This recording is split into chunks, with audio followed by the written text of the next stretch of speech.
What a night it was for Benfica. It was a Champions League classic against Real Madrid. I don't speak Portuguese, I do not need to. Brutal, it's saying in the Portuguese press in Marca. I do speak Spanish.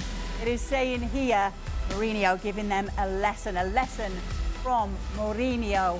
What a night it was. We are still talking about it here in the ESPN FC studios. That's K. Murray, Shaka Hislop and Stevie Nicol once again.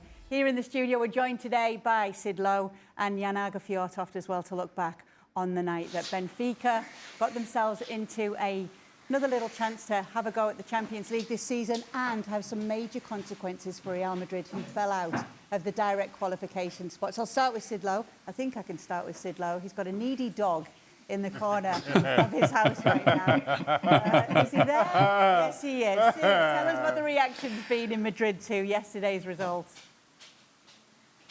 The reaction's been lots of barking and whining. Oh no, sorry, that was the dog.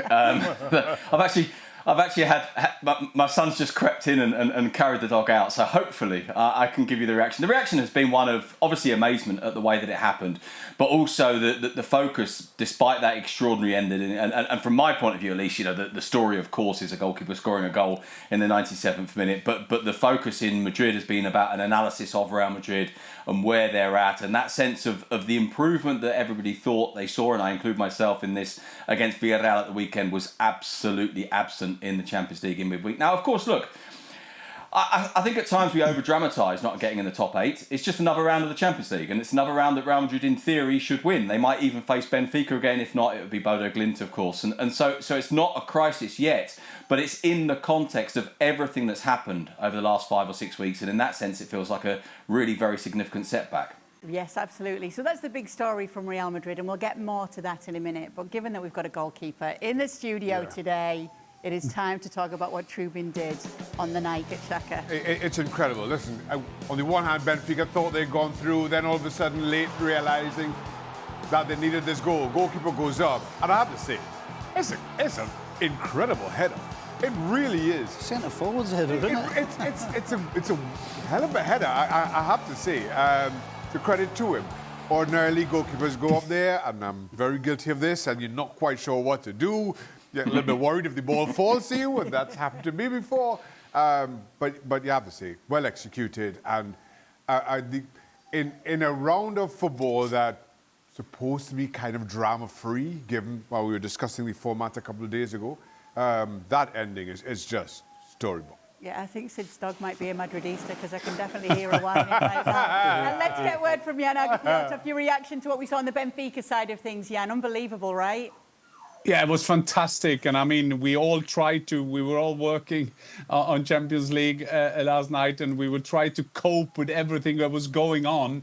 And when you saw the scenes on the bench, back in the days, I was involved something in a Bundesliga where they had to find out on the table that we needed another goal, and the same thing happened over with Benfica. They just realized, well, it's not enough to beat Real Madrid. We think we can hang in there with a 3-2 win, and then they kind of get signals into them, and they need a goal. And of course, Mourinho.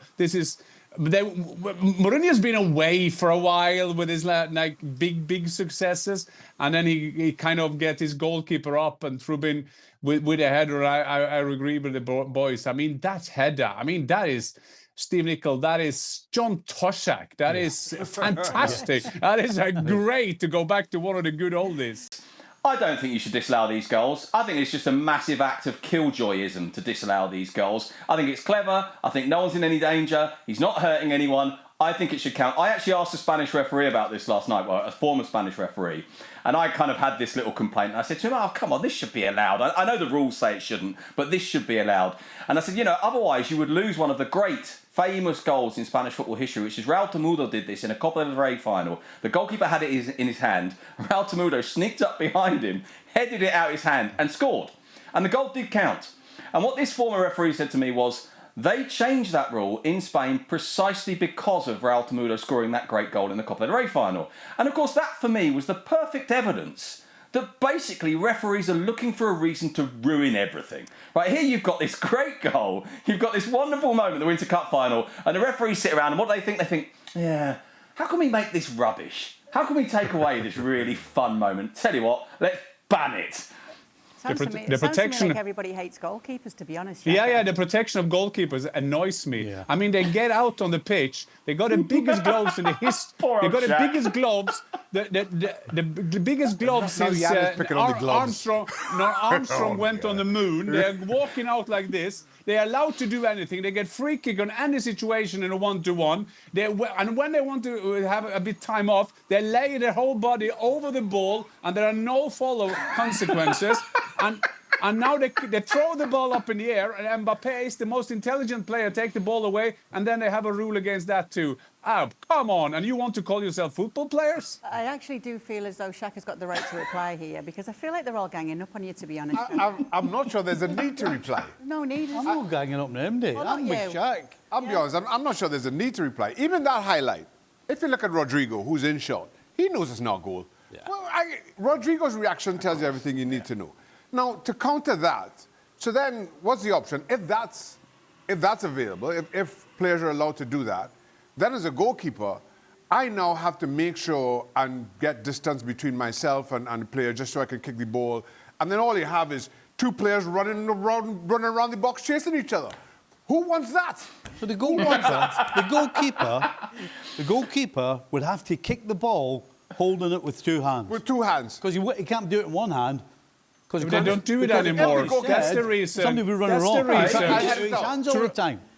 What Trubin did hasn't been done since the 90s in the Premier League to kick the ball out. Now they want to play out from the back. So this was so surprisingly for everybody.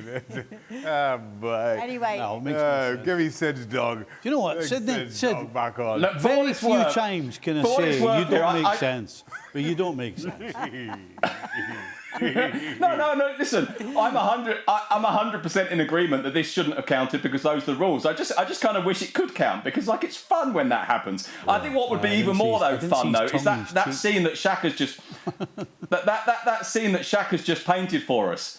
I love the idea of Shaq running around the penalty area with a centre forward running after him, preferably to the Benny Hill theme music. It would be fantastic entertainment. Sid will be getting his invite to Real Nobody Madrid wants to TV see that, tomorrow. Sid. Nobody wants to see that. One thing we did see was Jose Mourinho celebrating wildly, as so many were. We've seen him do it so many times as a manager with many a different club. We've never seen him apologise for it, though, but we did yesterday. Le he pedido disculpas por el modo como he celebrado, pero Álvaro es hombre de fútbol y ha comprendido perfectamente que nesse momento aí olvidas que é Real Madrid, olvidas que está Álvaro em banquilho, olvidas que está Chendo em banquilho, olvidas que está Torrente e olvidas tudo. Ele me ha dicho desculpa de nada. The names that he mentions there are some of the Real Madrid's coaching staff. Do you feel like he needed to do that, Stevie? Yeah, absolutely. Yeah, there's nothing worse for any coach than to have the other guy either in your face or running up and down, running across your patch. You want to punch the lights out. You really do. So, yeah, 100% he's right that he's forgiven, or asked for forgiveness. And it's definitely a special affection here, isn't it, Sid? Obviously, we've seen it before from Mourinho. He's not apologised for it. But then again, it wasn't against Real Madrid with Alvaro Arbeloa in the dugout.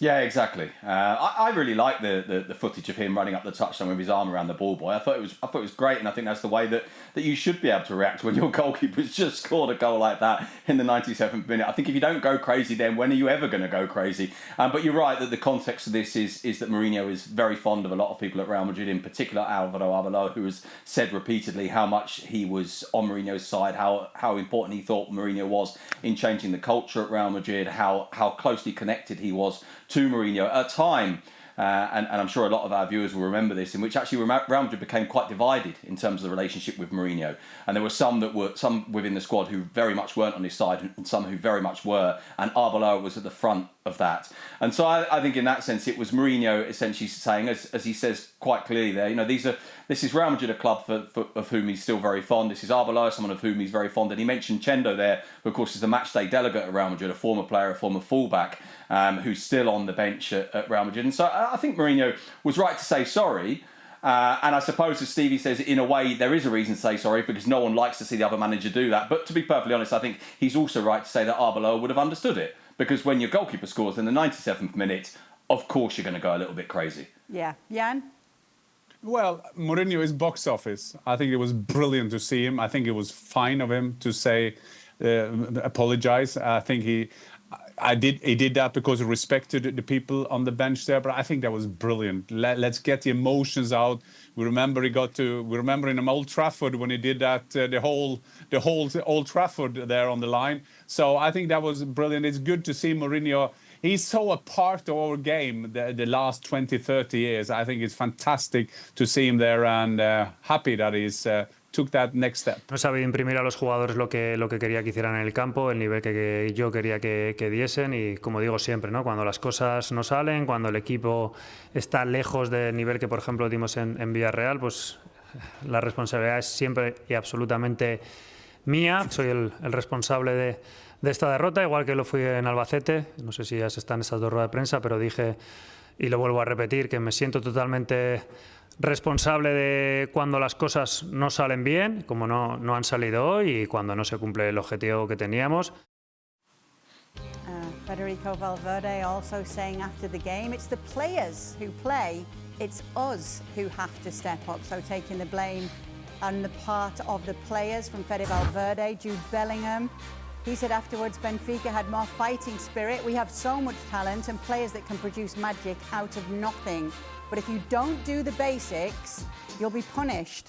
Kylian Mbappe said it's not about tactics, it's not about us lacking quality. It's about playing with more desire to win than your opponent. It was a disgrace. Benfica could have been 5-1 up by half-time and nobody would have been surprised. They were so much better than us. We can't keep doing this day on, day off thing. It's not what champions do. It is done, but the players are taking responsibility here, Stevie. Do you like to see that? Oh, well done. No. Congratulations for taking responsibility. An absolute disgrace, by the way. As a professional footballer, there can be nothing worse or anything lower than not just a couple of players, but the majority of them talking about how they didn't give enough desire or enough effort. That is the lowest you can, as a professional footballer, that is the lowest. And the way they're coming out with all this nonsense, it's almost like they're waiting on forgiveness. Oh, well, they're taking responsibility for not trying hard enough. I mean, seriously, Real Madrid, and you're trying to apologise because you didn't quite have enough desire. I mean, I'm sorry. As a professional, it doesn't get any lower than A, somebody accusing you of not trying, and B, coming out and actually saying you weren't trying. Don't get any lower. Three of the big hitters as well, Jan. Yeah, we saw that news break there. There was a priest sitting in the studio. It felt like there were only priests at the game as well, because there was just apologizing, forgiveness. That was all going around. I mean, Arbeloa, what was he all about? I mean, it was my fault. It's my responsibility. Sorry, mate, you don't have that breakthrough with your players. It's not your fault. It's a player's fault. I mean, was it two players sent off there? Yep. And that was nothing to do with the coach. So maybe it's time to say, well, you have to do something on the pitch. This coach is going out as well, and Bellingham, Mbappe, and all these. That is, with all due respect, that is rubbish. Yeah, absolutely. And that takes us right back now, full circle, Sid, to where we're finding ourselves in Madrid. As mentioned, that's three of the big names in this Real Madrid squad all saying pretty much the same thing after the game. Yeah, and I think you have to look at Arbeloa's comments in that context as well. Of course, Arbeloa is a coach who's taken over from Xabi Alonso, and the Xabi Alonso era partly went badly because there wasn't really a connection with the players. And I think Arbeloa has been very, very conscious that one of the things he has to do is effectively put himself at the disposal of the players, is effectively protect the players at all costs. And so that's why you see him, after the defeat at Albacete and the defeat in Lisbon, say, it's my responsibility. And yet it's also why, when they go and win at Villarreal and play pretty well, he says, these are the best players in the world. You know, these guys were well up for it. They were really good today. They're the best, and you know, we're just trying to get the kind of the environment right. And so I think his message has to be seen, I think, in that context of who it's been consumed by, and it's been consumed by the public, of course, but it's also been consumed by his own players. And I think the way the players responded last night was partly an awareness.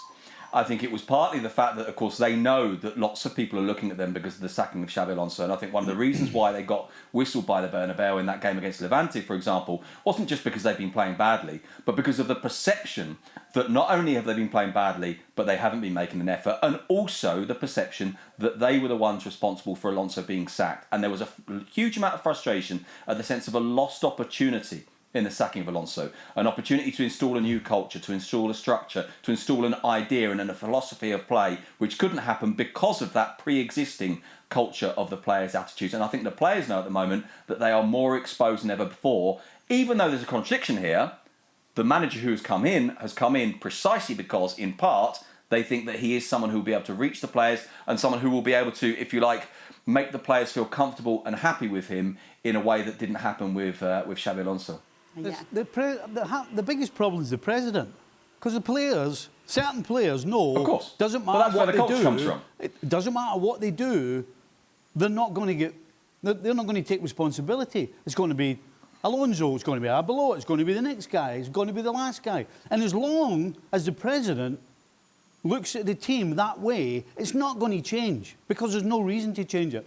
All these players, Vinny's is as safe as anybody could possibly be, but yet he's one of the biggest problems they have. But he knows it doesn't really matter what he does. He can sulk, he can complain, he can get the fans whistling at him. He can do anything he wants, and the president's not going to do anything. So how is the manager possibly going to be able to hold these guys responsible? Is that fair, Sid, that Vinny's one of the biggest problems for Real Madrid right now? Well, I think what's happened is that Vinicius has become, if you like, the symbol of it. I don't think it's just about him, but I think, of course, he becomes a symbol of it. And at the beginning of this, and you know, it's curious really to take a step back and look back on where things started to unravel for Xabi Alonso, at least publicly. Now, and of course, the answer to that is in the Clásico. So what should have been Xabi Alonso's best night as Real Madrid manager, beating Barcelona in the Clásico, really winning a really big game when, of course, the previous two big games, they've been battered by Atletico Madrid and battered by Paris Saint-Germain, and last season they'd lost nearly all of the big games as well. And so there was a real sense of that being a watershed moment. We've broken through. But what happens? With 15 minutes to go, Vinicius goes off. Vinicius goes straight down the tunnel. There's a confrontation with Xabi Alonso. And that's the beginning of the end. Not so much because, and this speaks to Stevie's point, not so much because Vinicius goes off and goes down the tunnel and is angry, but because rather than reinforcing the coach's authority in that position, nothing happened. And of course what that does is it underlines where the balance of power lies. Now, it's not quite as clear-cut as just saying players or manager, because it never works quite as clear-cut as that. But some of the group dynamics and some of the, if you like, the idea of power and authority, what Stevie says is right, is essentially there's a culture where the managers know that they are at the disposal of the players, more than the other way around. And now it is time for the biggest storylines of one of our panellists tonight, and that would be Jan Arge-Fjørtoft. Here are his top 5 storylines from the Champions League Group Phase. Starting at 5, Jan, Spurs. Starting on 5 with Spurs finished 4th despite PL struggles. And look at that photo. That was from yesterday from me. Look at this. They're playing Frankfurt. They look for Frankfurt away. Muani back in Frankfurt, scoring there. And must be a good day for Eintracht Frankfurt. They only conceded 2. Normally they concede 3. And here's Solanke. So this is a team that is terrible in the Premier League. And they are so good in the Champions League, being 4th there. And it's like Clark Kent and Superman, this Tottenham team. I mean, we could add to it Villarreal as well. They are terrible in the Champions League. They go the other way. And then La Liga, they are good. But look at Tottenham. They were my 4. And what about the 4th? Napoli eliminated the reigning champion, Conte, McTominay, and look at them against Chelsea. I mean, Pedro is a good goal. He's doing all the right things. But Naples, I mean, Maradona, he will be crying when he sees this Napoli team in Champions League. And Lukaku and McTominay, they are all out of there. And Conte, the great Conte. Look at these results. Losing 6-2 to PSV. 0-0 against Frankfurt in the Champions League. Sorry, Frankfurter, that is not good from Napoli.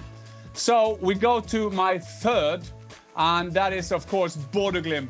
Bodø/Glimt, the 3 last games out of the season, they beat Dortmund. Now that's 2-2 at Dortmund.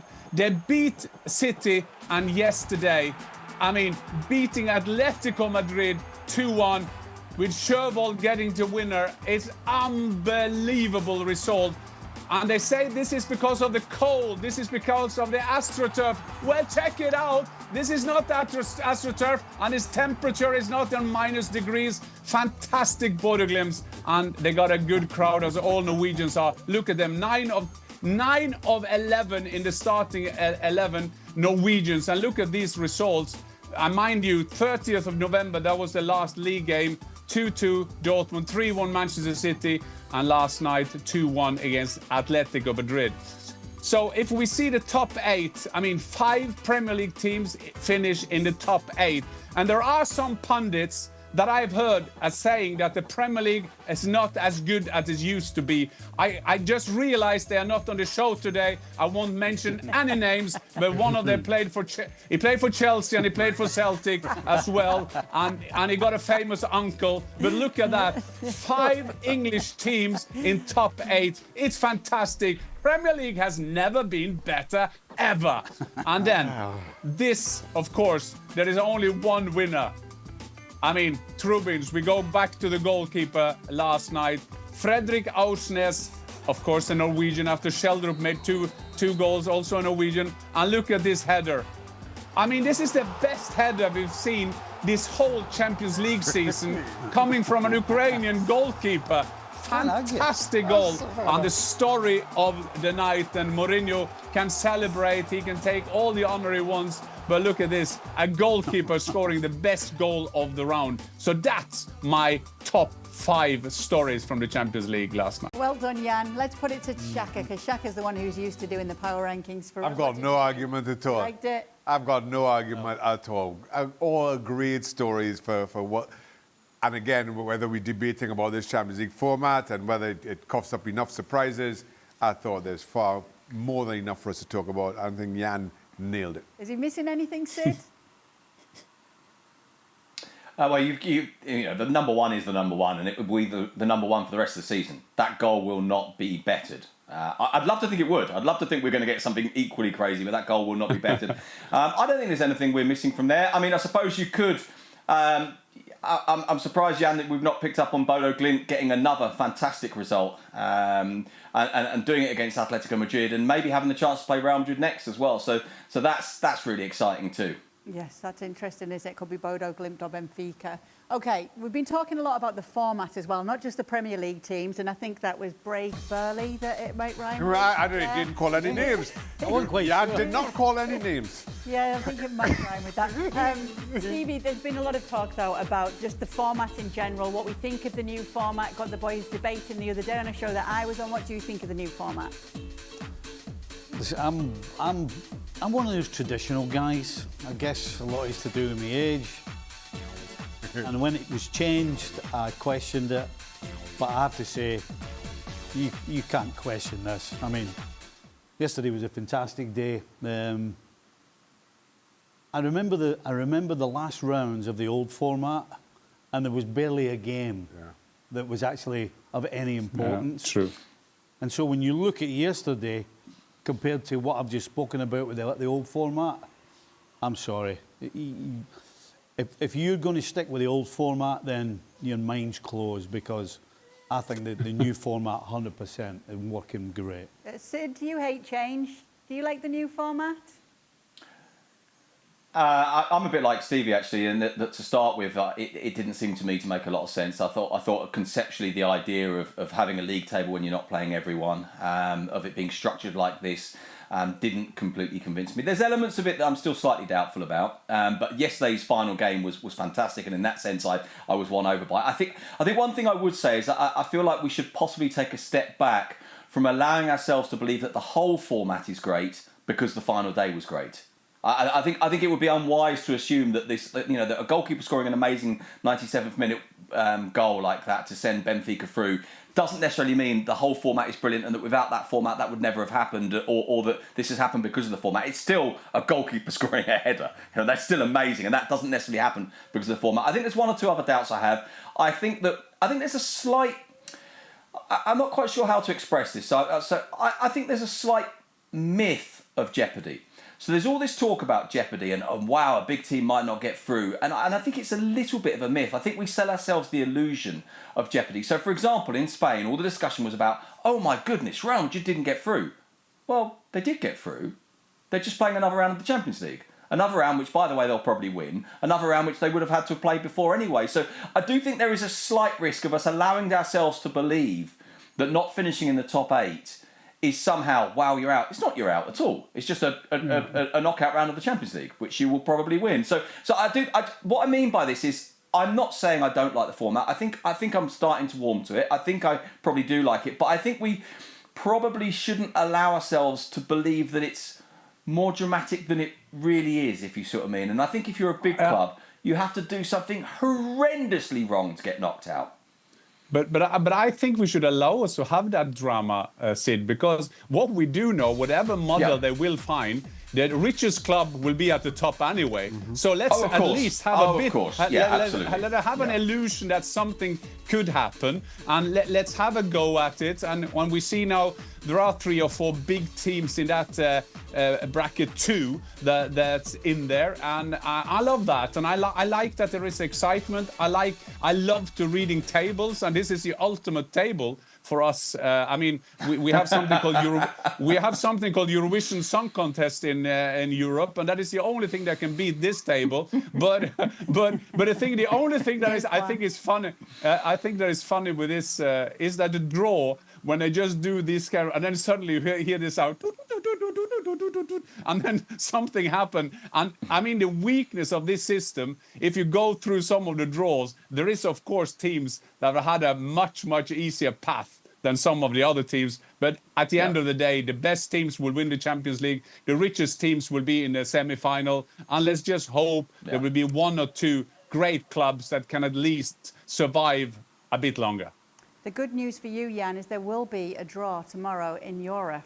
It will be a Champions League draw to find out who's facing who next. This is where we'll find out who Real Madrid will be taking on in those playoffs.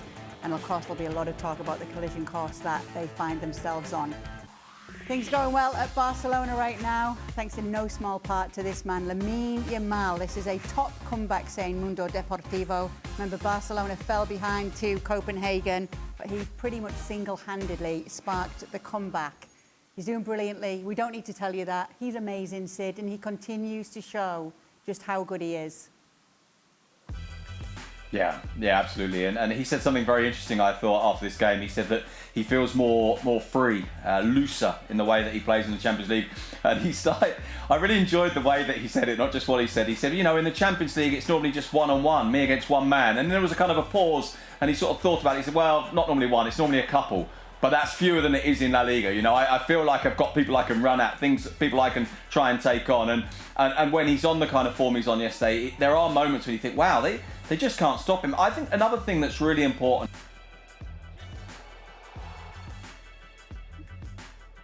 skillful wingers in the past, people who take on their markers, people who go past people who maybe will cut inside and score a brilliant goal. But I don't think we've seen many players playing in that kind of position who have so consistently made the right decision as Lamine Yamal does. And I think that's one of the things that makes us think that this is a guy that's going to be a really good player for a very long time. And maybe also this is a guy that can evolve and end up playing in a different position, because I think he's more intelligent on the pitch than traditionally wingers have been. I think there's more variety to his game. I think his ability to choose the moments is really striking as well. And what a player, you know, I know this is obvious. I know everybody knows this, but once in a while it's worth reminding ourselves he's still only 18.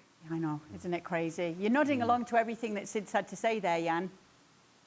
Well, yeah, I mean, the privilege when you're getting older that you've seen players coming through. You think when someone stops playing, there won't be that talent again. And you saw a Messi, you saw Cristiano Ronaldo, and then suddenly players like this suddenly occur on the international stage. And I'm with Sid. I think this is a player who is still developing. I mean, I think he adds new things to his game all the time without losing the abilities that we learned to love when he was a young lad 2 years ago. So this is a fantastic player, and it's also so a part of that Barcelona that we have learned to love over the years, as me getting in love with football in the 70s with the players they had into the 80s and 90s and into to our time now. And I mean, it's just like unbelievable that there are still some talents coming through that is so much better than the rest of us trying to do something right on a football pitch. But now, Jan, you're in love with telling people I told you so on social media. And so it's time to give you the spotlight once again, because Florian Wirtz has the most goal contributions in the Premier League since December 20th. Yes, he's tied with Cherki and Enzo Fernandez and Antoine Semenyo, but still, let's not let that get in the way of a good I told you so moment, because we saw another big night for him and a starring role against Karabag too, Jan. Yeah, I love Florian Wirtz, as you know, that is no secret. I also agree with Julian Nagelsmann when he said earlier in this season, if he's going to get an assist, then he has to have someone who scores on the fantastic passes he's got. I mean, at the beginning of the season and part of this season, he is, of course, because of his big fee, he's been a symbol of Liverpool. They are reigning champion. They haven't been doing good enough. But Florian Wirtz, I mean, you don't have to be a professor in football to understand that this is a fantastic talent, and he will turn into be, I'm not saying a fantastic history of Liverpool, some of the greatest, because there are so many of them, but I would say that this will going to be a major player for Liverpool in seasons to come. Now, this also isn't crazy news, obviously, and I know you can say, it's against Karabag in this, like last time when Jan said, I told you so, but you were even saying yourself, Stevie, and it's nothing new that we didn't already know about just how talented he is and what you saw from Florian Wirtz. Well, it's kind of two things that, you know, one Sid come up with and then one Jan made there. You know, the greatest players make the right decisions. And the greatest players have got the greatest feet. And so if Florian Wirtz can start making as many good decisions as he dances past people with his quick feet, then there's a possibility he will be one of Liverpool's greats, because he has talent coming out his ears, no question.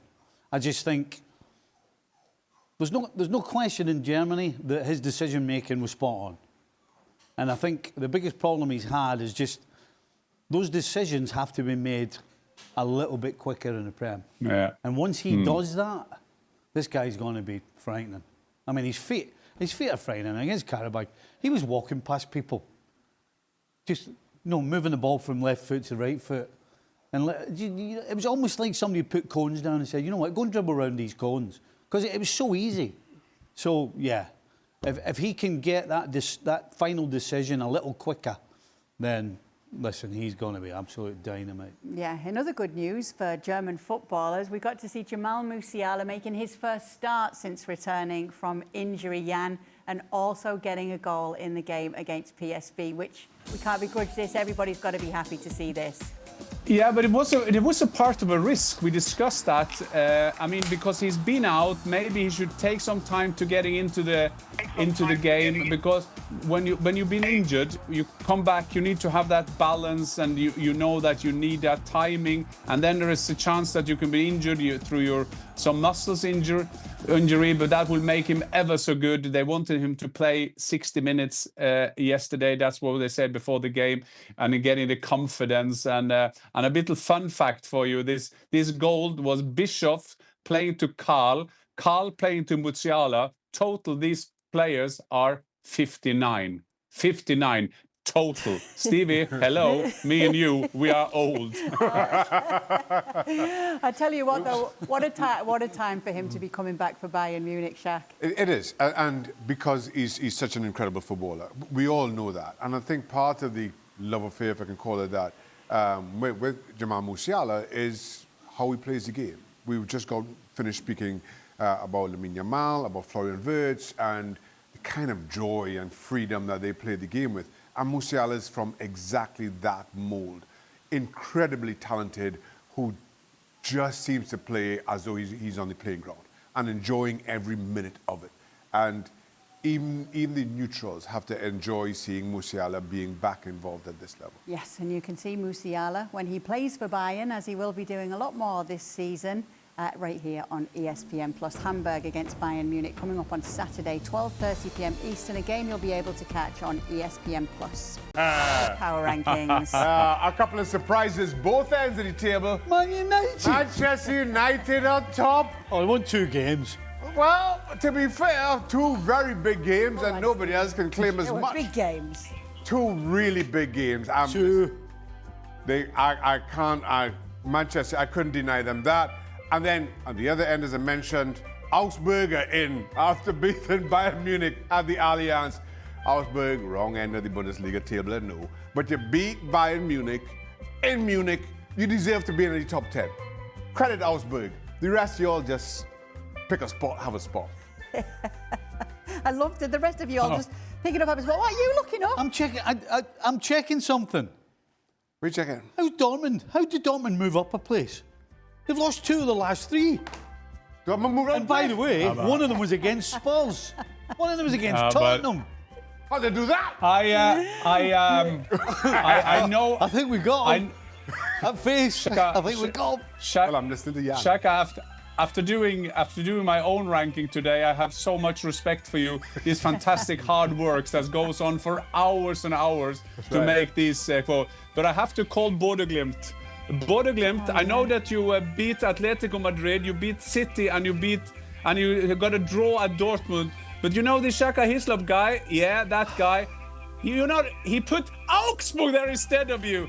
No, Bodø Glimt was supposed to be in for Dortmund. They got that wrong. I'm just going to go to my. I'm going to go to my checklist here again. How was PSG in? Straight in at number 3. Oh, a big draw against Newcastle at home. Number 5. Great. In the last 3 games, they've drawn 1, lost 1, and won 1. France. They've won 1. They're top in France. And they're going straight into number 3. They're top in France, through to the knockout stages direct. Oh, the top in France. Here's a surprise. Well, yeah. They are. I don't know what to The tell best you. one. They are. See, I think because you can argue the case for Manchester United number 1, and you can argue a good case for Augsburg being the first team to beat Bayern in domestic football. Agreed. And so we agree, but even he doesn't know why the rest are in the middle. Pick a spot, any spot. I was all about the top and the bottom here, top and tail. Yeah. Okay. Bit of you. Sid, have you got any complaints with this, like everyone No. else? Sid's going to ask him, question the goalkeeper somewhere, right? He's just- going to try to blame a goalie somewhere. No. Let me just go kind of play to the Spanish teams really. What Celta de Vigo are doing in Europe with a team full of Galicians and youth team players is fantastic. And I saw a statistic today, and I'm going to hope that I haven't got this wrong. There is no player in European football who has had more goal contributions in European football than Anthony, apart from Kylian Mbappe, in the whole of Europe since Anthony arrived at Betis. He has completely changed Betis over the last year and a half, and so he, for me, should be right at the top of any list. Oh, Anthony? Is that a player list? Yeah. That player list. So what's a Galician? Somebody from Galicia. Person from Galicia. No, that's Somebody Celta, from and this is Betis. that? These are the two teams. Did you not like his accent, or you just don't know? I've never heard of him. Don't know the region.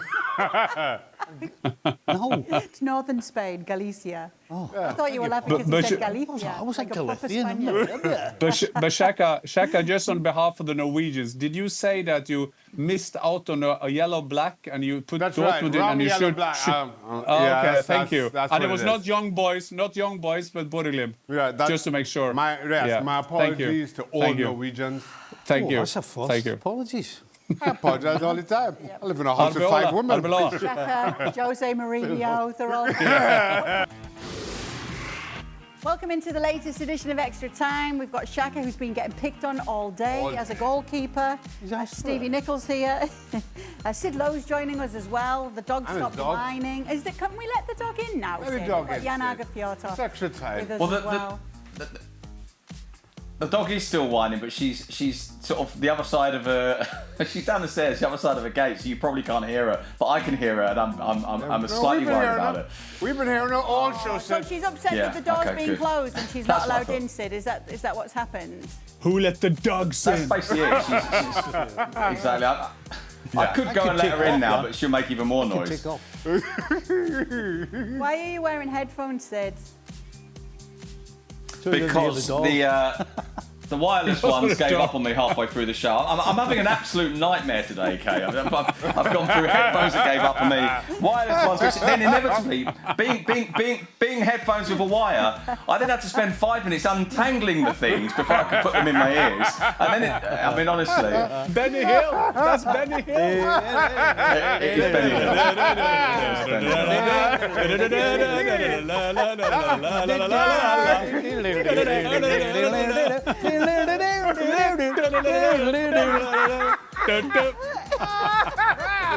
I like his thumbs up. I boy. think this is cool either, to be fair to him. Okay, Oh, God. let's get started. That was brilliant. That's Best good. of the month already decided. Okay, have you...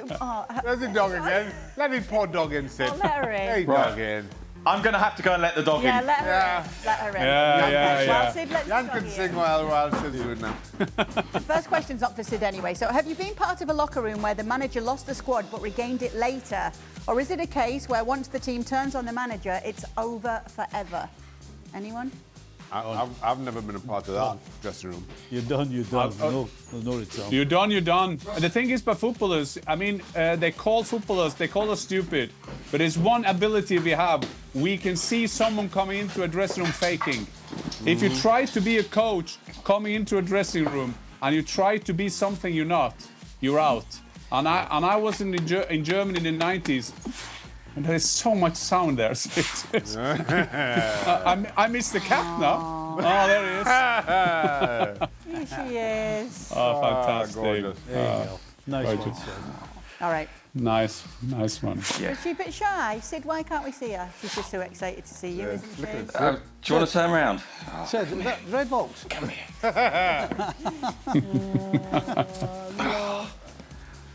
Look at that. She will be on So happy now. she will be on Shaka's power rank next week. That's right. Ross, what have you done? Shaka's paw rankings. You mean? out, you silly ass. Dog ranking. It took a minute. Top dog. All right.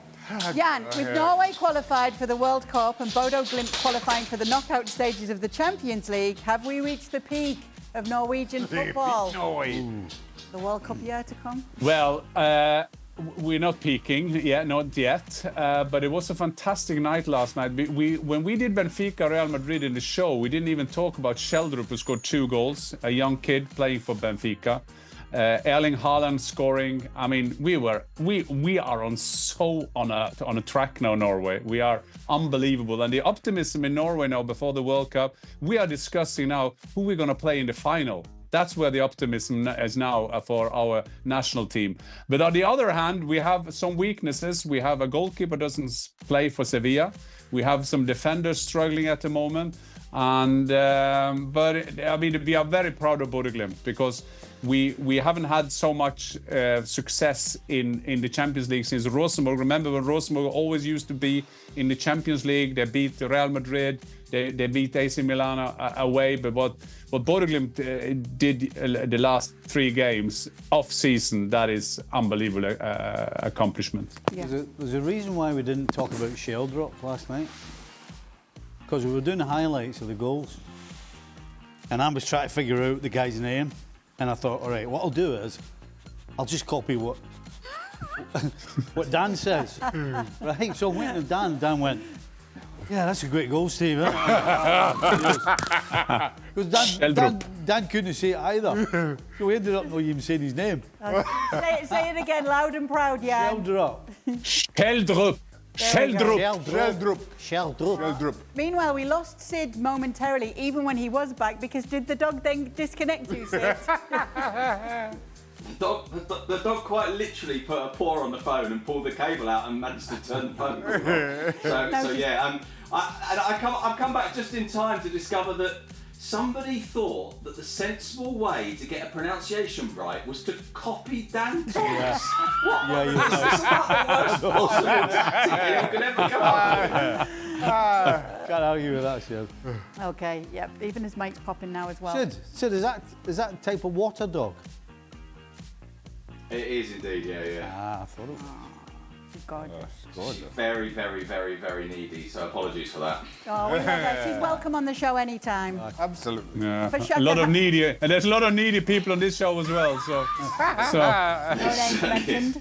But Shaka, how often do keepers practice their attacking prowess? None. You just no, you don't. No. I mean, you mess around, before, after training or whatever, but not with any seriousness. No. what is prowess for us foreigners? What does that mean? Strength. Your strength. Strength. Yeah. The Strength. majority, right, of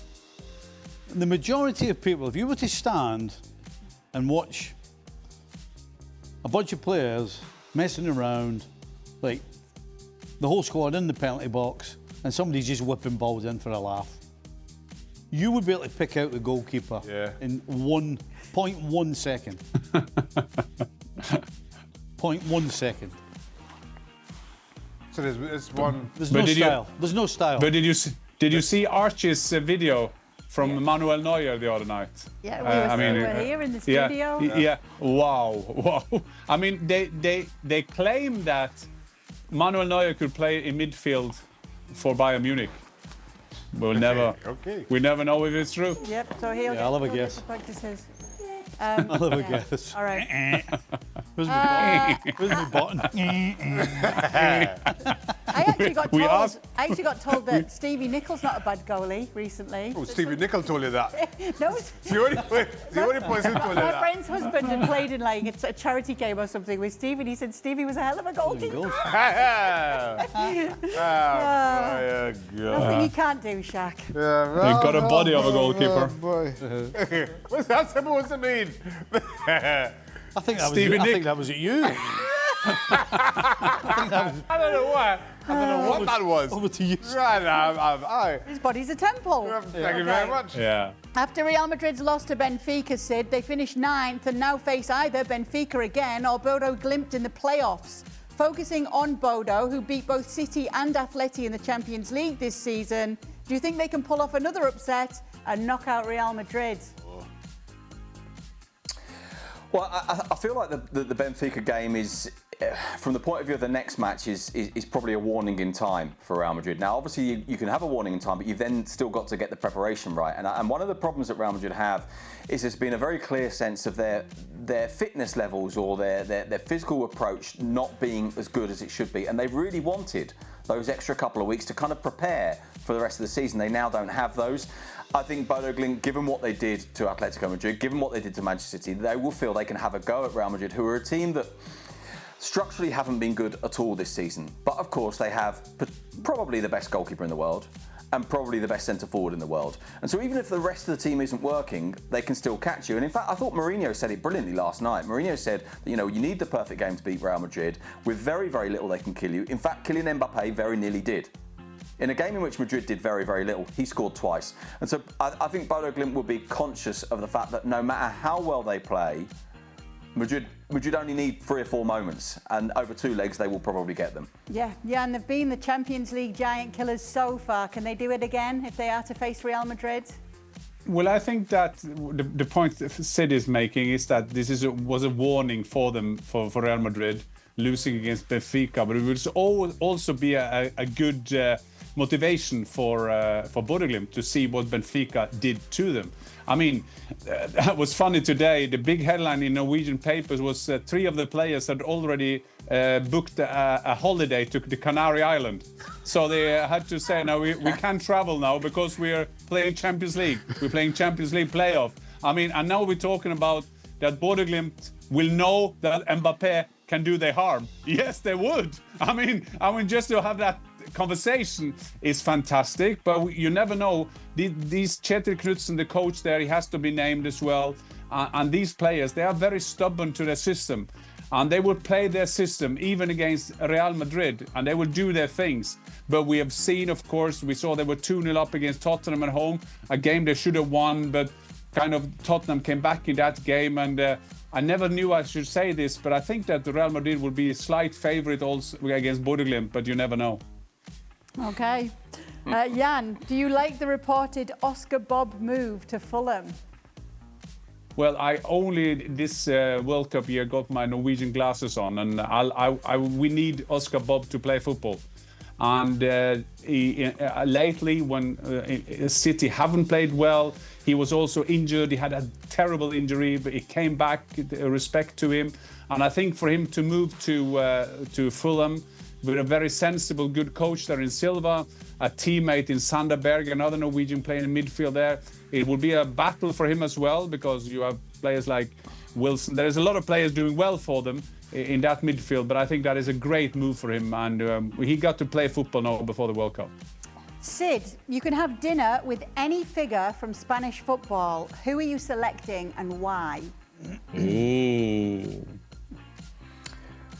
Well, I don't know if this is cheating, son, a little bit, because maybe you don't see him as purely a Spanish football figure, but it's got to be Diego Maradona. It's got to be Maradona, who of course played here for Barcelona and Sevilla. So I think he counts, even if he's a global figure, not just a Spanish one. Yes, that would be good. What would you like to know most if you sat with Diego Maradona about Spanish football, Sid? I'd be fascinated to know, actually, about the rivalry between Barcelona and Athletic Club Bilbao. And if you've never seen it, go and have a look at the Copa del Rey final between Athletic Club and Barcelona, when players are literally doing kung fu kicks on each other. It's the most brutal, violent Copa del Rey final you could ever wish to see. I remember that. I'd quite like to know a little bit about that. Yeah, that would be good. All right, for Sid again. How many points do you think Real Oviedo will get in total by the end of the season? Are you serious? Do you know Take what? the air out of the balloon. I know, Do you know I'm what? sorry. I know. I've been having this conversation at home and trying to work it out. And I hate to say this, because the points total I think Oviedo can get to is a very, very, very long way from safety. I think the most Oviedo are going to get to this season is going to be 32. 32. You got a number of mentions on the coverage the other day, even though you weren't on it. We knew you were in the stands. They've only got watching. 13 after 21 games, Sid. Let Sid have his 32. Yeah, exactly. No, we're in trouble. That 32 is a very, very optimistic view of it. Yeah, absolutely. Logic and continuing the same form suggests we maybe don't even get to 30. But I'm going to be optimistic. But even in an optimistic scenario, I just... I think it's done, unfortunately. He'll let the air out the balloon, and then you just slice the balloon up into little bitty pieces. Poor Sid. Now I'm sticking up for you, Sid. After you refuse to stick up for goalkeepers. Sorry, Sid. But at least your dog loves you. Yeah. Well, yeah. Oh boy, that's a tough. All right. Thank you so much for sending in your questions, except for that last one, Andrea. That was. Oh boy. See you next time Top on school ESPN today. FC. Started so well.